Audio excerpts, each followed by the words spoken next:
අද අපි බලමු IRD එකේ ඔයාගේ රෙජිස්ටර්ඩ් ඊමේල් එක චේන්ජ් කරගන්නේ කොහොමද කියලා. ඒකට අපි යන්න ඕන මුලින්ම IRD එකේ e-service කියන ටැබ් එකට.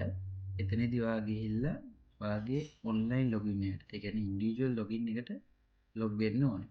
මෙතනදී ගිහිල්ලා අපි proceed login ගිහිල්ලා individual taxpayer කියලා proceed login දෙනවා. දීලා ඊට පස්සේ මෙන්න මේ පොප් එක එල්ල මෙතන ටැබ් එකට එනවා. මේකෙදි ඔයාගේ ටින් නම්බර් එකයි ඔයාට IRD එකෙන් දීපු පින් එකයි. ඒ කියන්නේ පාස්වර්ඩ් එකයි ටයිප් කරලා ලොග් වෙන්න ඕනේ.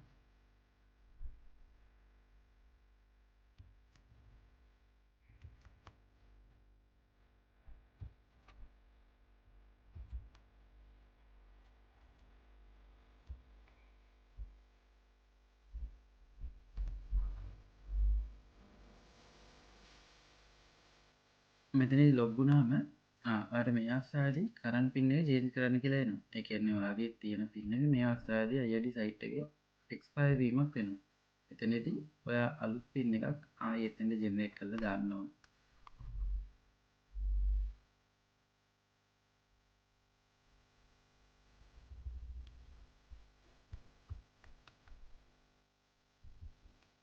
ඔයාලා මෙතනදී දාන පාස්වර්ඩ් අනිවාර්යෙන් ඔයාලා කොහේ සේව් කරලා තියාගන්න. මොකද ඊළඟ වතාවේදී අපිට ලොගින් වෙද්දී අනිවාර්යෙන් ඒ IRD ලොගින් එක through තමයි ලොග් වෙන්න ඕනේ. ඒ යුසර් නේම් එක පාස්වර්ඩ් එක through තමයි ලොග් වෙන්න ඕනේ. මෙතනදී මේ තියෙන IRD සයිට් එකේ ඩෑෂ්බෝඩ් එක. මේකෙදි ඔයා යන්න ඕනේ tax payer registration එක කියන එකට. ඊළ එතන තියෙනවා update email address කියලා. එතෙන්ට යන්න ඕනේ. ගිහිල්ලා ඔයාගේ දැනට තියෙන email එක මාර්ක් කරන්න. ඔන්න ඔයාගේ email එක දාන්න එතෙන්ට.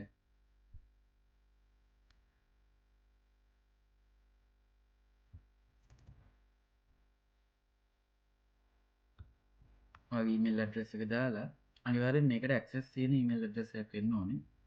මොකද ඒකට pin code එකක් තමයි යන්නේ. ඔයාගේ email address එක update වෙද්දී. ඔයාගේ email එකට යන්න ඕනේ. log වෙන්න ඔයා inbox එකට. එතකොට IRD taxpayers කියලා මෙන්න ඔයාගේ verify email address කියලා ඔයාට email එකක් එනවා IRD.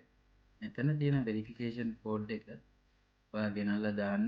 මෙතන verification code කියන තැන. දාලා අප්ඩේට් කරන්න. ඊට පස්සේ ඔයාගේ ආයෙත් එන්න ගිහලා බලන්න email address change කියලා දැනට ගිහලා බලන්න. ඔයාගේ email address එක තියෙන්නේ අපි අර මාරු කරපු email address එක.